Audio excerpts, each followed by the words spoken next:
So many young people have dreams that are quite close. Everyone wants to have a job, build a career, maybe build a family, create their own life. But some Europeans have stronger challenges doing that because they're maybe from a country that is not so rich or that is not so stable as my country, Germany. So this is what have got me into this, like to work for that every young people has the same opportunities, no matter if they grew up in, I don't know, rural Bulgaria or rural Germany. So this was the passion, and the key to that is education.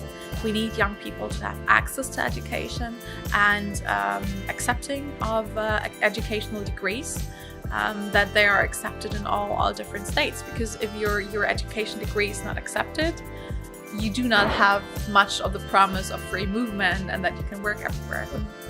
But then I felt like, okay, this is really what I want to do, and working with parliamentarians, working for ideas. And there were like some files where I was working very hard and then it was not accepted. It can be really extremely frustrating. I was like, okay, I want to be once being able to take the decisions, because this is where you actually can make a difference in a parliament, or the most difference.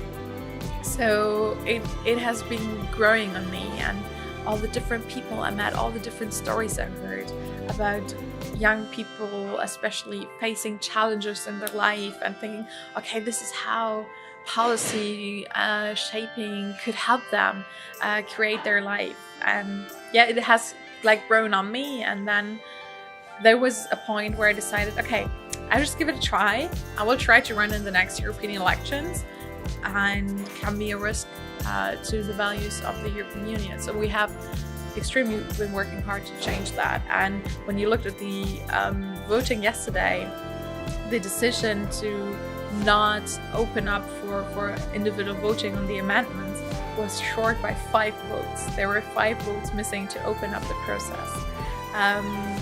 So it was so close. It was so close, and I kind of like felt very numb, because we have not always seen so huge engagement of people for a file for decision in the European Parliament. So it felt, I really felt numb, and luckily I realized, okay, I'm running myself for the European Parliament. I can be one of those shaping the decisions and working inside the Parliament to hopefully make a difference in the next decision. And it really showed me that it really matters that especially young people are with their voices are represented in Parliament, not only in the streets. And I thought, okay, this was a stupid day yesterday, but from this day on, we need to be active again, and young people need to make their voices heard, need to go into parties, shape policies of parties, and especially get out and vote on the 26th of May or whatever day it is in your country.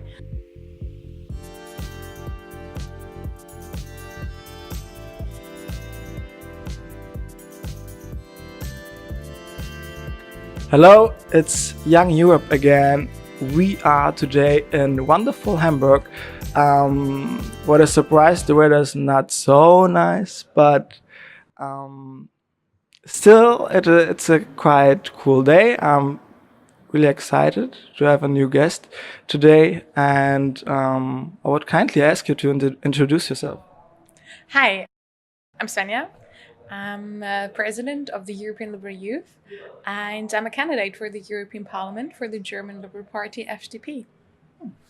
Was it your goal as a teenager to become candidate of a German party for the European Parliament and to be president of the European Liberal Youth Organization?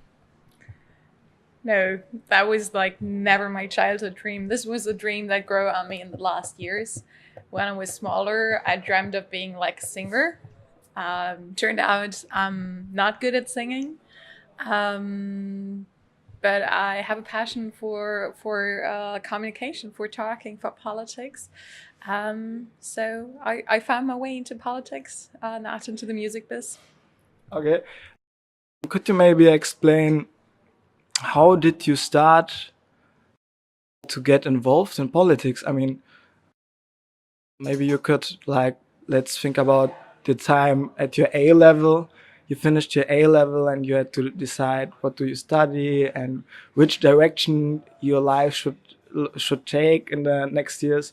What was how was the time back then? What was your goals, or how did you start? I honestly doubt that anyone at the age of 18, 19, 20 know what they want to do with life. If they know, I think they're kind of lucky. But I think no one really knows what they want to be. It's a time of figuring out who you are, what you want to be. For me, since I was 15, I knew that I wanted to study history. I loved that. I was interested in everything. I was watching movies, reading books about it. I was like a little history nerd. And so I had to make up my mind, okay, what can I study that goes with history and that would kind of fit my talents? So I found a bachelor's studies that combined history and journalism. And I thought, like, okay, well, that could be my thing. So I signed up for that. I've grown up here in the suburbs of Hamburg and moved to Hesse, to a small town, Gießen, close to Frankfurt, where they had this opportunity of combining history and journalism. And I discovered that I really like that I really love history, but that I'm maybe not the person to sit at home or in the office studying books all day, but that my passion for communication, to being out, for talking to people, with people, is much stronger. And I, like in my career life, I tried, okay, maybe journalism. I did some internships and I realized, okay, maybe that's not the kind of thing I want to do. But I'm more into communication, into not only reporting about a story, but creating a story, selling a story. And that was like my way into my career life. I'm working as a public relations officer at the moment. And at the same... In politics or somewhere in business? No, I'm not working in politics. That was a decision I took very, very seriously, that I do not want to work in politics, that I want to have a career that is stable aside of politics. Politics has been my passion, part of my life, but politics and career. I've been involved in politics since I was 20. I think we're getting to that. But I did some internships and I was working as a student assistant for a member of the German Parliament back in 2013. When I moved for my master to Berlin, I was studying media studies as a master, and I was working part-time for a member of parliament for the German FDP when the FDP got kicked out of parliament. What was the name of the member of the parliament? I was working for Manu Höferlin. He's an expert on digital issues and digital media. Did you like it? Oh, absolutely. It was an amazing time. I had so many great experience. I learned so much from him, from the team, how parliament works. And I might have stayed there, but my party got kicked out of the parliament. For the first time in our history ever, we were voted out of parliament, and 600 friends and colleagues lost their job. And I mean, I was a student. I could go back to my scholarship. I could take another part-time. It was a very tough experience in my life, which made me think, okay, I do not want to have a career that is completely relying on something that I can absolutely not influence myself. And I need to build up a career outside of politics in business. You just said 600 friends. You mean colleagues who work, colleagues also employees, friends, yes. Of the, okay. All the employees of the party, of the members of the parliament, that from one day to another lost their job because the party was out of parliament. But have you been, let's say, during your work, just involved in the communication, let's say press statements, social media, or did you also do some administration stuff? And what did you like? What was the task you really liked? I think that's in general how I started in politics, with communication. my first jobs in politics as a volunteer has always been involved with communication, because this was my passion, this was my skill, this was my talent, and this was something I could contribute to the work in the party. I got into politics. Maybe we should go back to that. I got into politics in 2009 already when I started studying. 2009 was the year of European election and general elections to the German parliament. And it was the first time that I was allowed to vote in national elections. And I really made an effort. I really looked up all the programs of the party and what is the kind of party I want to vote. And my decision back then was to vote FDP in the European election, the national elections. And when I got into university, I was really excited about finally studying history, which I dreamt of since I was 15. But then I couldn't, because there was a student strike going on. Students were protesting for more money for education, for a different education system. And I was partly agreeing with them. Of course, like everyone wants more money for education. It's super important. But I was disagreeing with the means, how they did it. Because I was thinking, okay, blocking classrooms and keeping students away from learning should not be the way how you make education better. But then I realized, okay, Svenja, but you're yourself not doing anything to make education better. So maybe you should not complain about them and do something yourself. And that was the moment for me when I decided, okay, I want to make a difference. That's how I got into politics and why I started with student politics. Mm-hmm. Was there a liberal university group, and yes. You were part of the? There's a liberal students group. The FDP has two youth organizations in Germany: the Young Liberals and the Young Liberal Students. Mm-hmm. And I joined the Liberal Students and ran for the University Students Parliament. Which was a great experience. I learned a lot of those in those 2 years about how Parliament works, about cooperation with people from other political background. Yeah, and I really fell for this politics thing and soon learned, okay, there's much more to life than your immediate surrounding, and there's so much more you can try to work for, try to influence, try to change. So I joined the Young Liberals and I joined the FDP. At the same time? Yes. Okay. But how did it came that you decided for specifically for that party? You said you already voted for this party in several elections before you joined them. How did it came? How did you decide it? Well, it took a lot of effort to look into the programs before the elections. And well, they had the program that spoke the most to me, where I could identify the most with, because I changed the mindset the party had, like empowering individual people, giving them the tools they need to create the life they want to succeed in their own life, and not to hamper them or hinder them, or to hold them like small, but like to lift them up and empower them. And I really like that mindset. So that's why I voted for them. And then when I decided that I want to do something in politics, I had no second thought that this should be the party I should be joining. Did you ever talk with your parents about it? About joining the party, no. But I've always talked with my parents about politics. Politics has always been in my family home a big thing to talk about at the dinner table, reading the newspaper on the weekend. I remember a lot of occasions where I was sitting with my parents on the breakfast table, sharing the newspaper, who gets which part of the newspaper to read first. And it was always like, who gets the newspaper about politics first, my dad or me?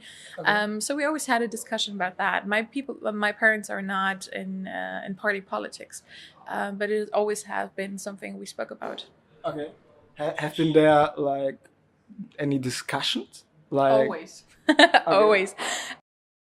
And we always had like discussion and often disagreements about like political issues. I still have that with my parents till today. In some topics we agree, and some topics we differ. So it has always been kind of normal for me to discuss and maybe disagree about politics. So maybe that's why I absolutely enjoyed having this kind of discussion in parties. Okay. What was your first impression like when you entered into the university politics? But you said you also entered like in the let's say in the normal party here in Hamburg. What was your first impression when you started to get involved into party politics? Well, I did not join here in Hamburg. I was living in Hesse when I joined, and then I moved to Berlin, and then I moved to Hamburg. So I've been member in 3 different states of the party. So I learned that party politics can really differ from the state you're in. For example, Hesse is a large state. You always have to drive by car or by train to go to meetings. And in states like Berlin or Hamburg, it's much easier to get involved because the distance is so short. You can just take an underground train and go for a meeting. And it takes a lot of effort when it's a larger state. So what I really experienced, especially joining in the youth organization, the solidarity and support that people had for each other, like people picking each other up to drive to party conventions, taking care of each other, making sure, hey, you're getting there, especially when we had member that were under 18, because you can join the youth when you're 14 or the party when you're 16. And this was really a great experience, doing something together. And this is what I really liked about politics, and especially about youth politics, the sense of working for something together. Okay.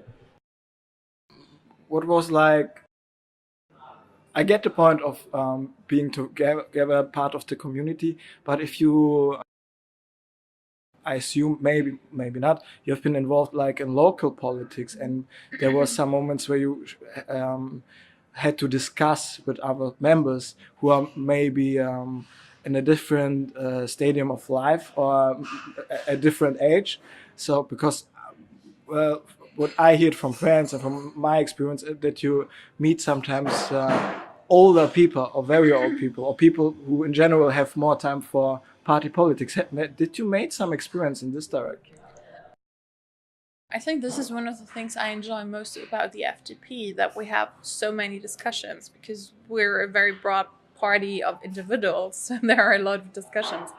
But it's always extremely respectful to other opinions. Liberalism is very broad in all its sizes and shapes, but the discussion is always respectful, no matter of the age, of the gender, of the background, of whatever. And I really like that. I mean, when I joined, I was 20, 21 years old, and I never had a situation where someone told me, oh, take some time, you grow into this, or pay your bills, pay your taxes, and then we talk again. That's never happened to me. It was always a very respectful discussion. So discussions on the same level. There was no. Yeah. Okay. It was really acknowledged that everyone has a different background and has a special something to add to the discussion. Because if everyone has the same opinion to start with, like there's nothing fruitful that can grow out of that. Okay. You later obviously become more, or you stayed in party politics. You got involved even more. Could you maybe explain your first? Like the first time you had to take more responsibility or even some leadership role in party politics?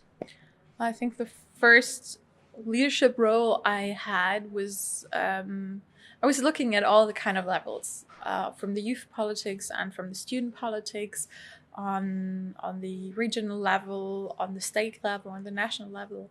And I first ran for the press officer of the state board of the student organization. That was the first leadership role I had. And then I ran for the national board of the student organization, again as press officer, because I have the skills and the passion for politics. And you always need both, because the board of youth organizations are actually really working it's really working boards. It's the people that running the organization day by day. So it was a perfect match, and I've been doing that for 2 years. I think from 2012 to 2014. Being a press officer of the of the student organization on the national board. or spokesperson. Yeah, both. So doing the communication, social media, the communication around the general elections. So it was really a time where I learned a lot, and where I discovered that I absolutely love politics. Going around, meeting so many different people, hearing so many stories. And this is at the end what got me into the European politics as well. It was actually a seminar I had, a training for press officers of national youth organizations organized by the European Liberal Youth. And it was a seminar with 30 other national press officers, original press officers. And it was extremely inspiring to be challenged on a topic, something you took for granted, like this is the liberal opinion. But then there were people from different countries with a different background who were like sharing my political spirit as well, but had like another opinion. And this was so refreshing, and learning from so many different people. That was like kind of the moment that like made click for me, and I was like, okay, I think European politics is the way for me. And I looked more into it. I joined more events, and I discovered that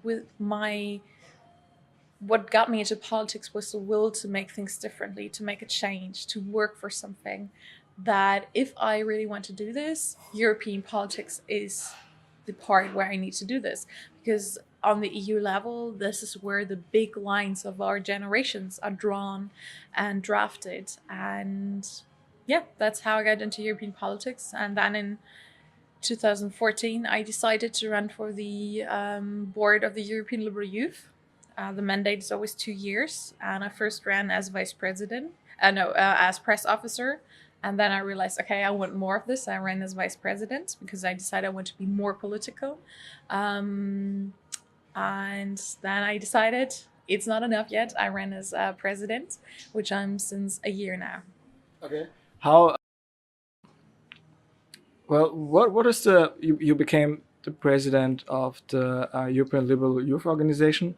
What's the role of the president? What has he to do? What were your goals, and how did you convince people to become the president to vote for you? Well, I had already been 4 years on the board, and I experienced many different leadership styles. I had 2 amazing women being president before me.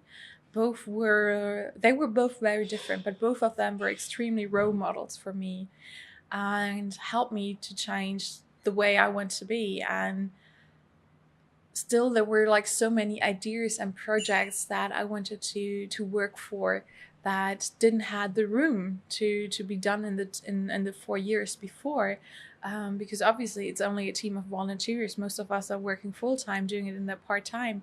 So there's the things you have to do to keep an organization running, and then there are the projects you want to do. And I just felt I was not yet done with it. There were so many projects, and there are stories I'm extremely proud.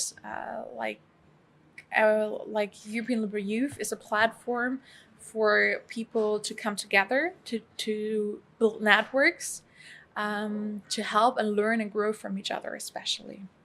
And of course shape our policies in order that we can try to work for that towards the European Parliament. But I really wanted to build on this part of being a network, of bringing people together, because this was what got me into this. So even when I was still Vice President, we worked on founding an alumni network to keep people together even after they grow out of youth politics. But are you an own party, or are you an organization consisting, or are you the association of many liberal youth organizations? LYMEC is an own legal entity. It's an umbrella organization of national youth organizations in Europe. Okay. So a national youth organization can become member in LYMEC. So it's not individuals per se, but organizations that are members. But we have a system because not in every state we might have a liberal national youth organization. We have the system of called individual membership as well. So individuals from European countries or European citizens can directly become member of LYMEC as well. They're organized in the individual member section. Okay. So, because I just wonder, some time ago, ALDE, so the party family of liberal parties in Europe, received new members from different states, I think from 2 or 3. Did the youth organization of this parties enter it, ALDE also enter it? No, it's not an automatic process. Only if your mother is member of ALDE, you don't automatically become or have to be member of LYMEC. We have ALDE members that don't have a youth organization, for example, or not yet have a youth organization.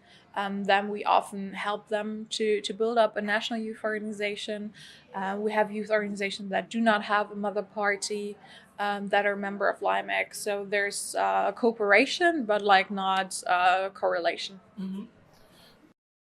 So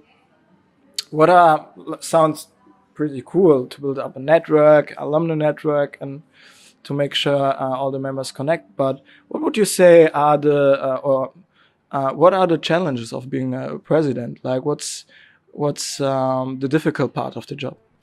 Well, you have mainly 2 tasks. I have to lead and steer the organization to help the bureau members run their part of the job. So I supervise the team, I supervise our office, our employed people, and help them do their everyday job. And on the other side, I mostly work outwards the party. I represent the party. I go to events. I speak to people at events about our ideas, about our politics. I do interviews. I speak to politicians. That's a large part of the job. We are kind of lobbyists because we're lobbying for our liberal youth politics ideas. So I meet with liberal MEPs and explain to them, hey, you are working on this file. You want to learn about the youth position on this? So this is a large part of my job. And on the second part, it's a volunteer job. So I work full-time as a PR manager. So this is all what I'm doing in my free time. I'm traveling most of my weekends to events, to congresses of LYMEC, of ALDE, of our member organizations events, and speak there. I use most of my holidays to take days off because I need to go to Brussels during the weekdays to meet with people or to represent the organization. So there's like the task of like organizing, steering, representing, and balancing your work. Mm-hmm.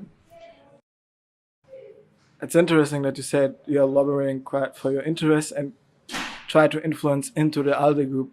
But maybe later when we talk about the current state in the European Union and some legislation, what I'm wondering, what's your, you already mentioned it, that you're involved also in ALDE and try to talk with politicians, or not to try, you talk with politicians, try to influence there.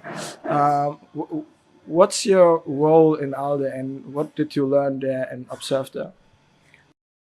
As the president of LYMEC, I'm by my job a member of the board of the ALDE Party bureau, but without a voting right.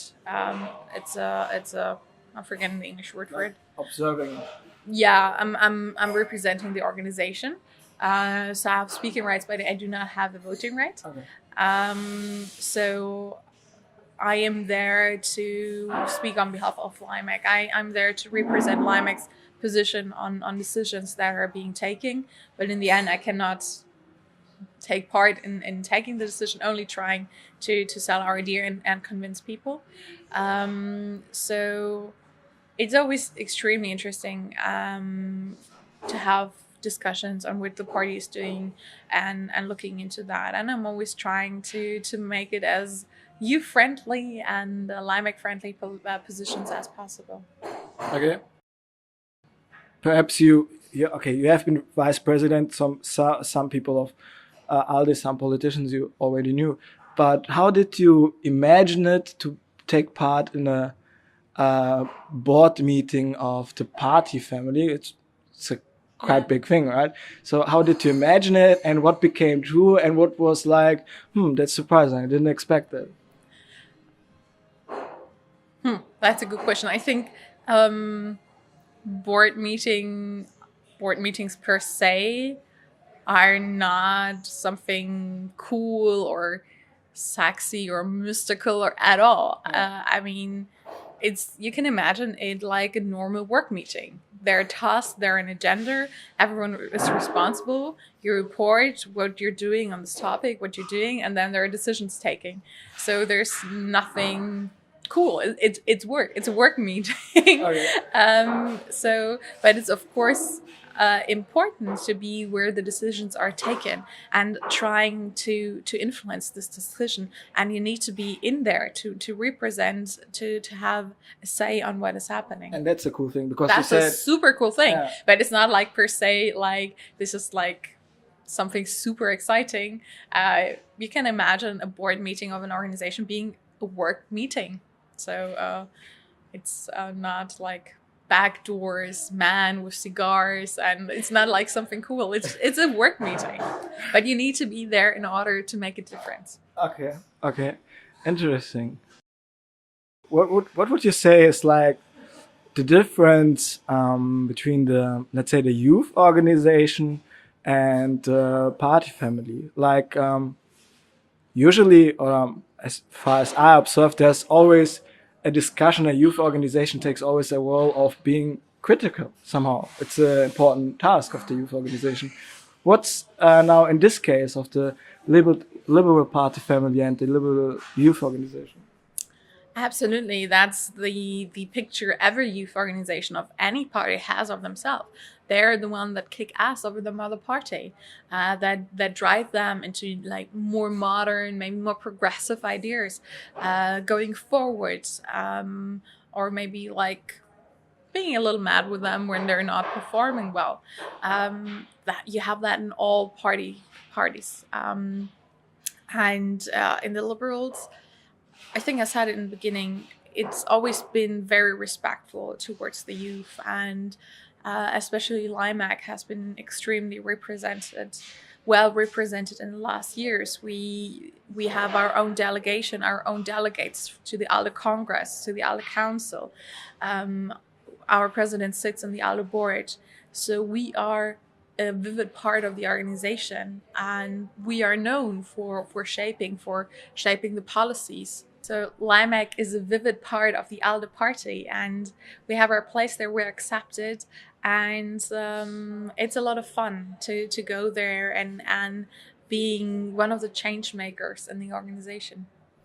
Could you, like, because you're part of the board, perhaps you have been involved, like I recently we could have observed that the ALDE like built a team instead of offering a Spitzenkandidat. They built a Team Europe, which sounds a little bit cool.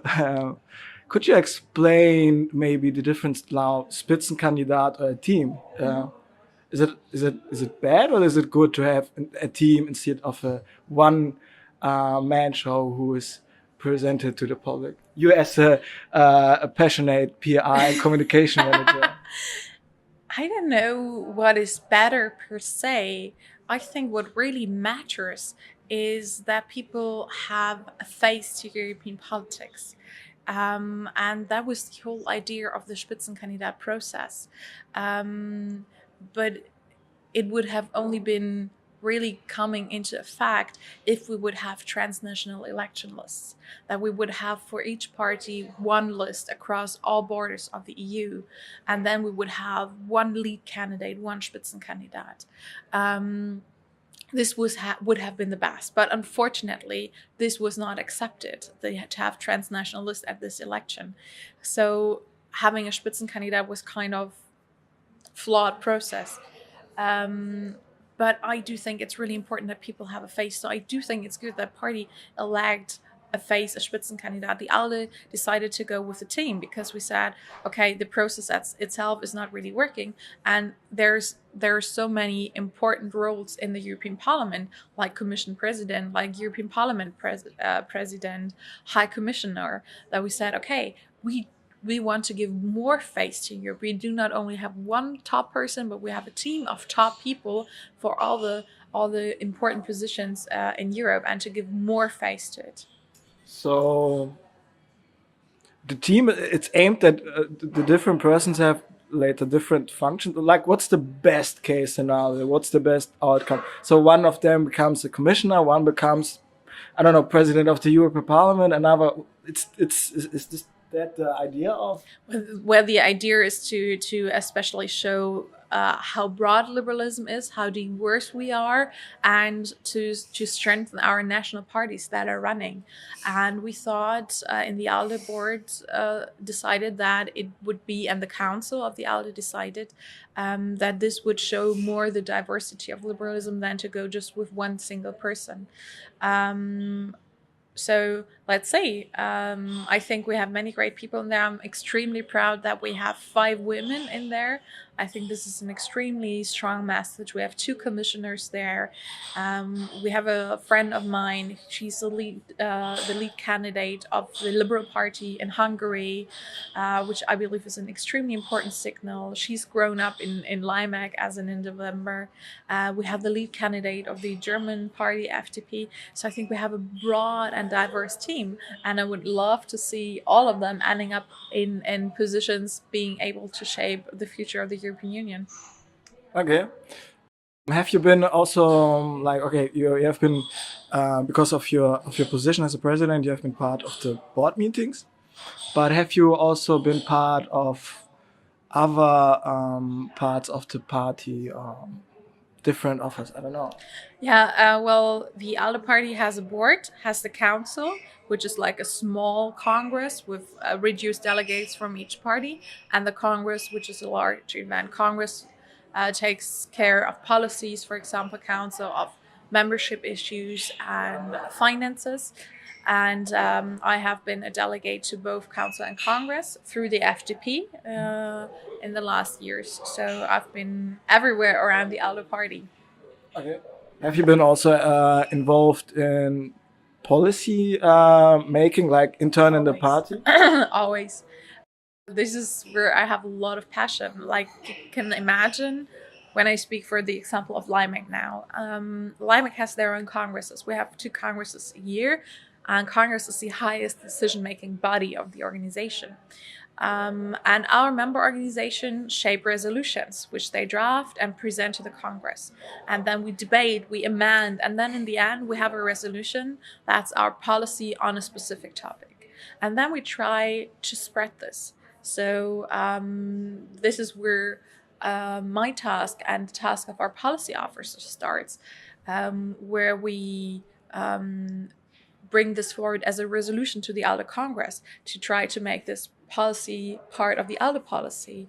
And when it is, we try to work with MEPs and convince them that this is what they should be working for in the European Parliament, or to at least hear the position of the youth on this. So my whole job is a lot about policy. Okay.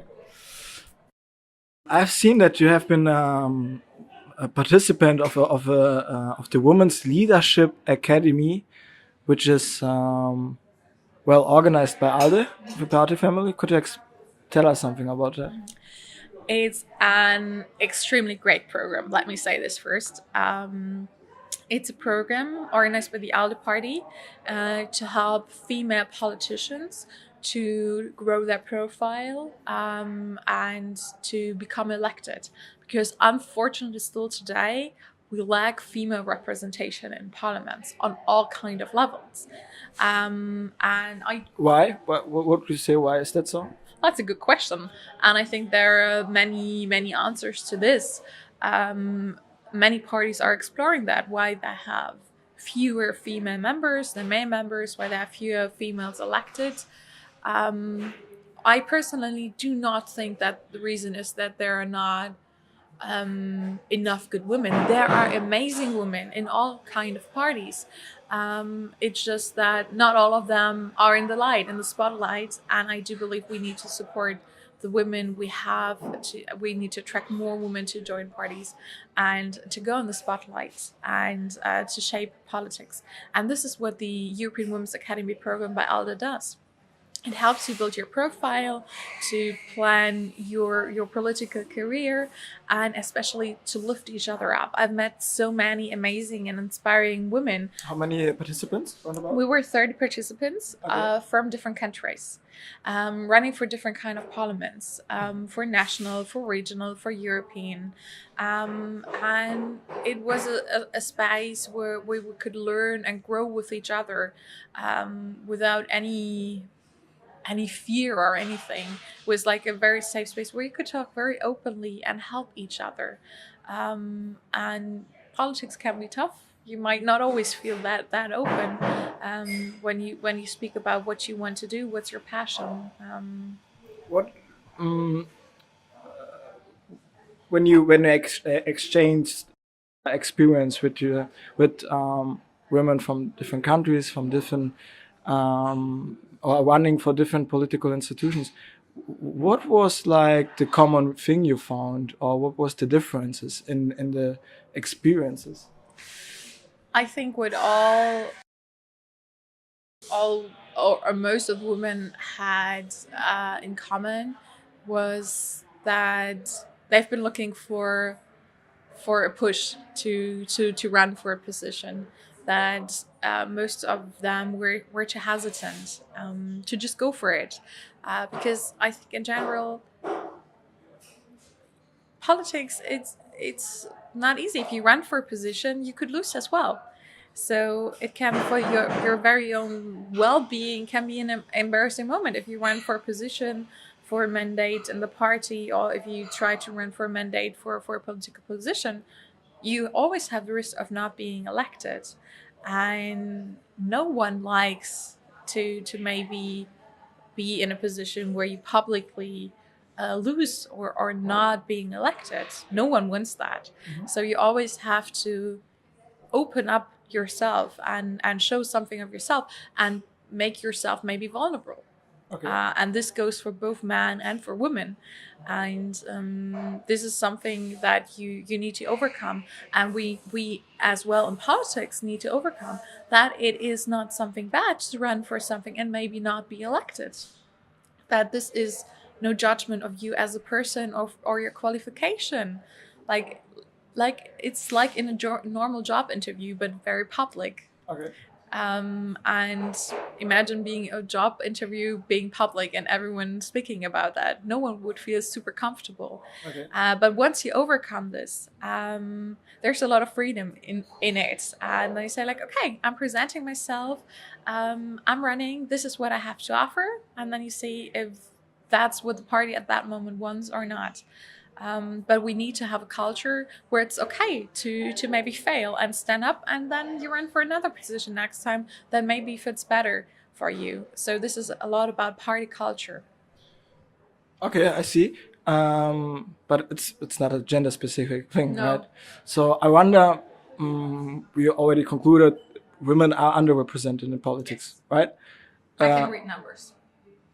So if you look at the numbers, women are underrepresented. So I thought about maybe you exchange experience and you see some common barriers. Like the question is, what are the barriers? And do you somehow tackle them or had some insights, some epiphany about barriers, what women are, why women are underrepresented in politics?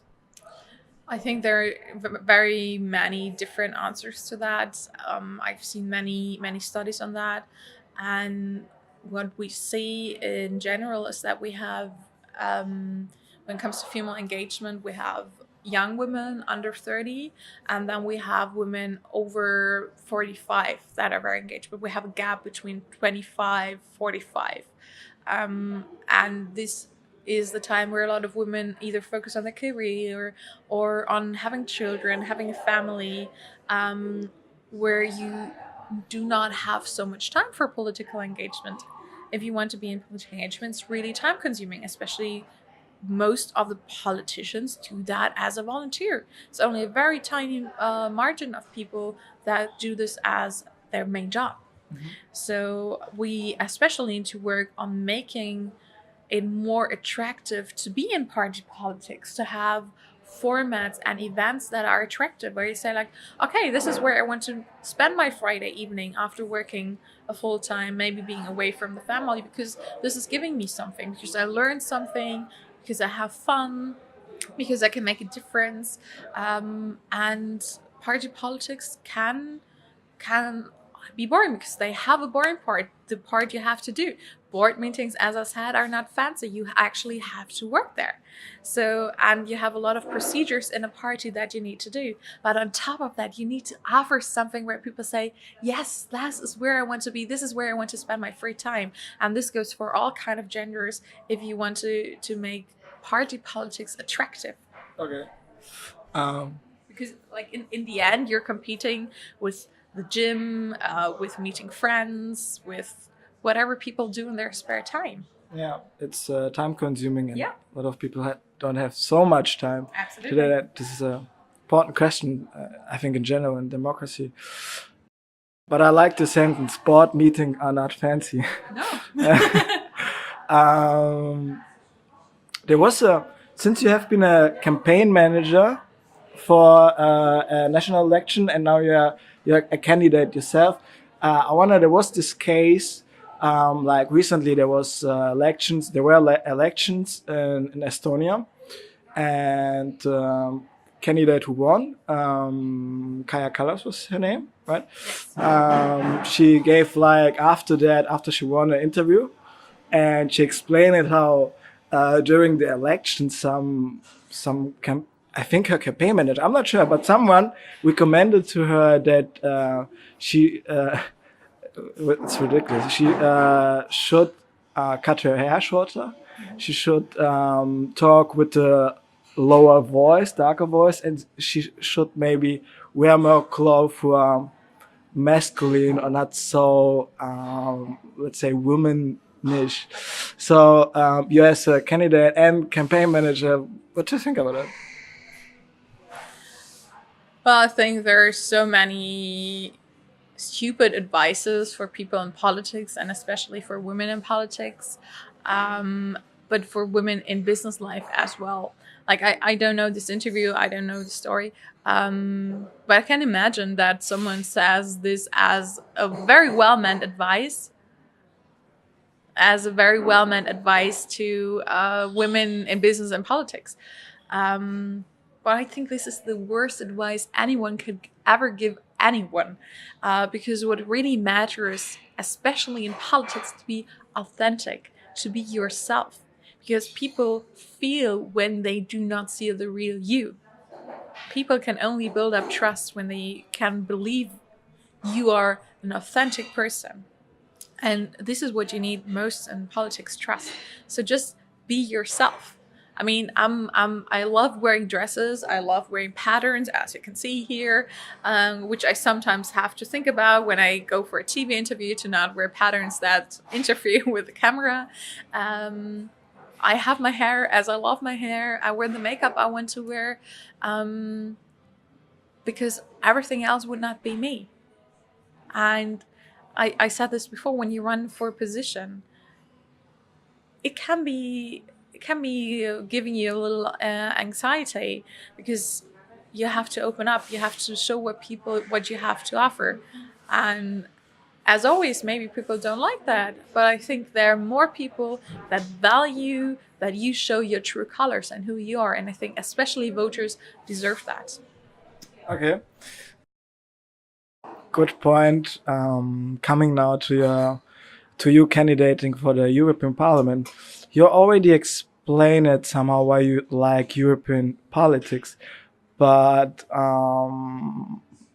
why did you decide specifically to candidate for European Parliament, since that's not the only way to do European politics, right? You could also do in some way European politics from other institutions or become commissioner. Now, so I would like to know, why did you decide to candidate for the European Parliament. And how was the process of deciding that? And which kind of thoughts did you had? Did you had some doubts, or maybe you could tell me something about that?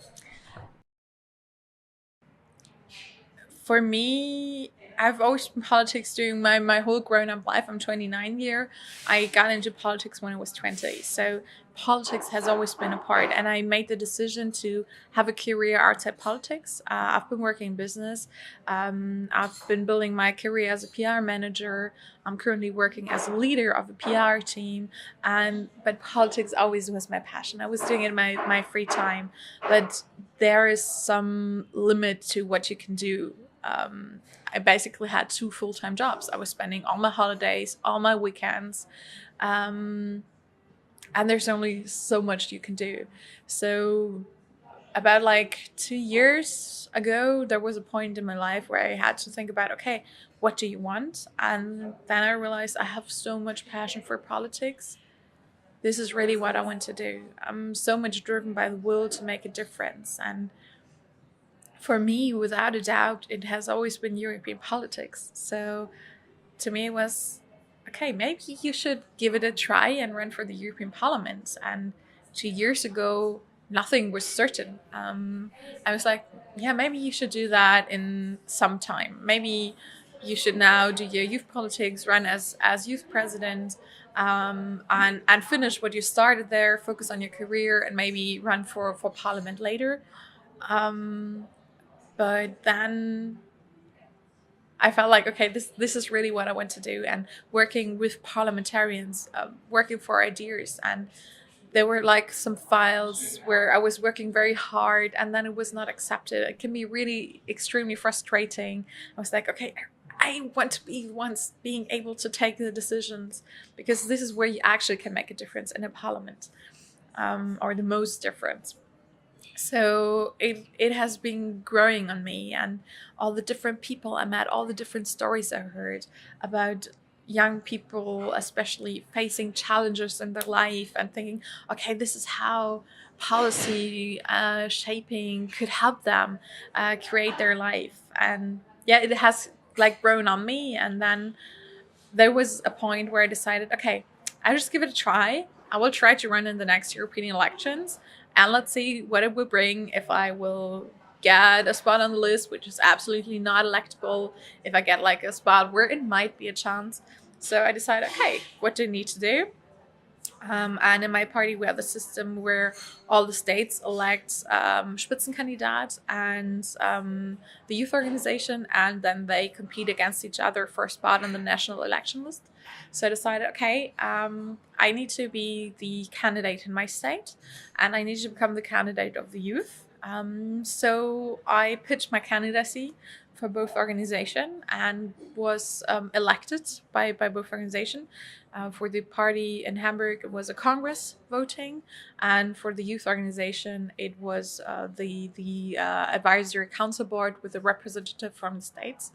And I pitched my candidacy, and I was elected by both as a candidate. But would have been one already enough, or do you need both? Well, I decided to go for both to have a stronger mandate. And to me, it was as well really important to have the support of the youth organization, because I have grown up in youth politics. I have grown up in European youth politics.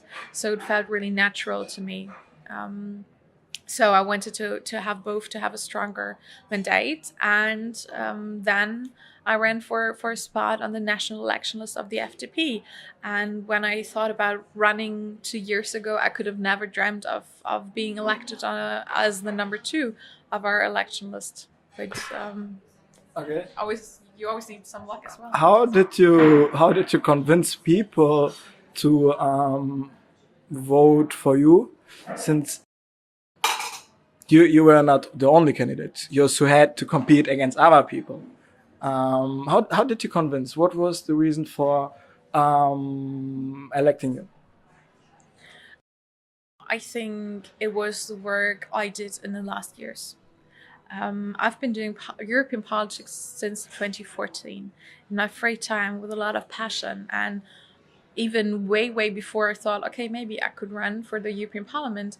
I've been doing European politics with a lot of passion. I think many people have seen this throughout the years. And I have built a large network in European politics, in the ones doing European politics in Germany, but in our Liberal Party as well, and with the Parliament. And there were many people that think they trusted me and think, okay, Svenja has a real passion for that. Svenja has a real drive. And then, of course, you need to do a speech at the party congress to convince the delegates with the hearts and minds that you really want to do this. Cool. Which spot did you gain from your candidates? I'm number 2 of the FDP list. Okay, so good probabilities that you will enter the parliament. Because Germany has 96 seats, and I'm number 2. So with around 2% for my party, I'm in. Yeah. Cool. Talking about the parliament, what do you expect, like from the next legislation, and like in general, but also some of your positions? I've read that you something about the European job market. So you're into education and the European job market. You have some views on that. Could you share them and explain maybe what kind of job market do you see in Europe? What really got me into the decision to run was to make life better for young Europeans. I heard so many different stories and learned that so many young people have dreams that are quite close. Everyone wants to have a job, build a career, maybe build a family, create their own life. But some Europeans have stronger challenges doing that because they're maybe from a country that is not so rich or that is not so stable as my country, Germany. So this is what have got me into this, like to work for that every young people has the same opportunities, no matter if they grow up in, I don't know, rural Bulgaria or rural Germany. So this was the passion, and the key to that is education. We need young people to have access to education and accepting of educational degrees. That they are accepted in all different states, because if your education degree is not accepted, you do not have much of the promise of free movement and that you can work everywhere. But there's something like bachelor and masters, the Bologna process. Yes, that part is pretty well for educational education and university, but for all other education, we're still not on the same level of understanding and harmonization. So there's still a lot of things that need to do. And then as well to have access to the labor market and have the national labor agencies working together and offering jobs in other states and helping people to learn the language so they can actually go there and learn the language. So this is a large task, especially to fight youth unemployment in the next years. And then as well, we need fair rules for those who want to come to Europe as well. We really need to have a shared asylum and immigration system, that there need to be clear rules for those who want to come here, to live here, to work, and for those who seek shelter. And we need to have a system for that, which we share. And when I look at, I know quite some people that are from outside the EU, but that were allowed to come here to study, to learn. And then they were not allowed to stay because our system to stay is either you have to have this blue card system where you have to have a specific race, or there needs to be proof that no European can do the job better than you. So we have a system where we allow people in as students. We invest in them. We let them be here. We let them learn here. But then we say, oh, sorry, your salary is not high enough. Please leave. This is absolutely a stupid system. And we really need to change this because fair rules matter to everyone. Okay. A common migration asylum system sounds, if you think now about countries in Eastern Europe, sounds a little bit difficult. How would you tackle that? Well, the problem is that as it is the national states that have been blocking a reform there. The European Parliament has been very active and proposing a new asylum system, a new solution to the Dublin system, but it is stuck in the council with the national states. So this is something where we really need to work hard on in the next years and to convince the national governments to go for a shared position on this and find a shared solution. Create incentives or penalties?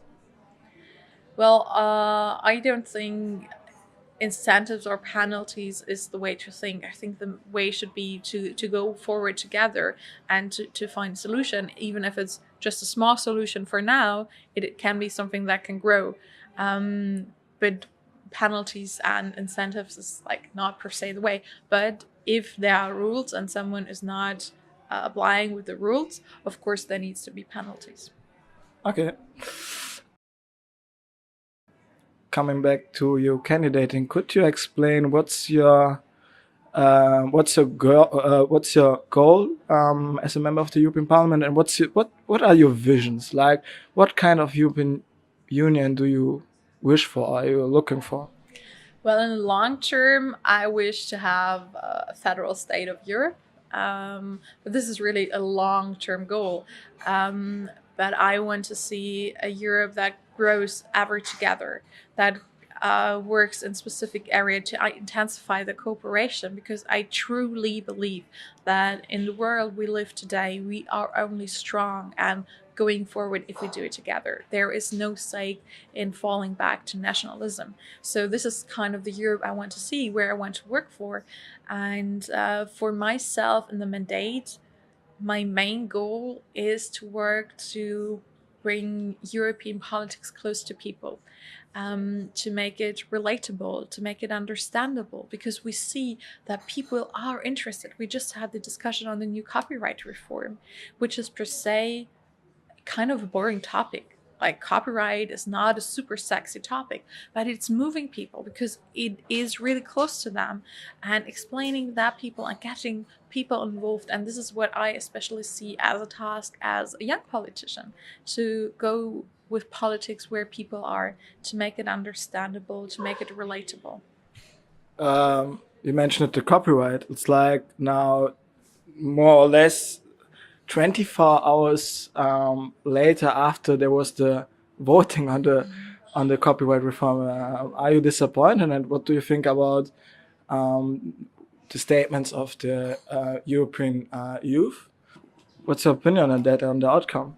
I must say I felt kind of numb yesterday. I have been campaigning with LYMEC for a fair and modern copyright since more than a year.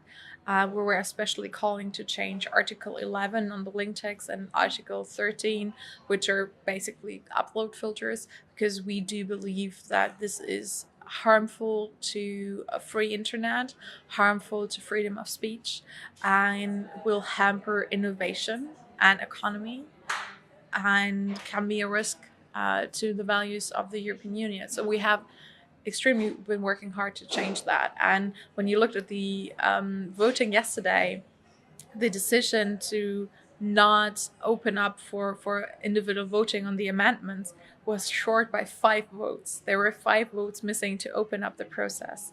So it was so close. It was so close. And I kind of like felt very numb because we have not always seen so huge engagement of people for a file for a decision in the European Parliament.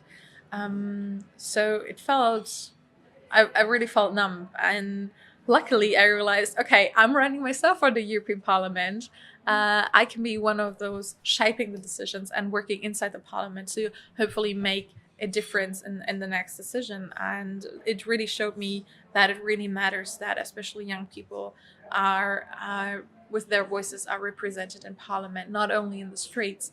And I thought, okay, this was a stupid day yesterday, but from from this day on, we need to be active again, and young people need to make their voices heard, need to go to parties, shape policies of parties, and especially get out and vote on the 26th of May, or whatever day it is in your country.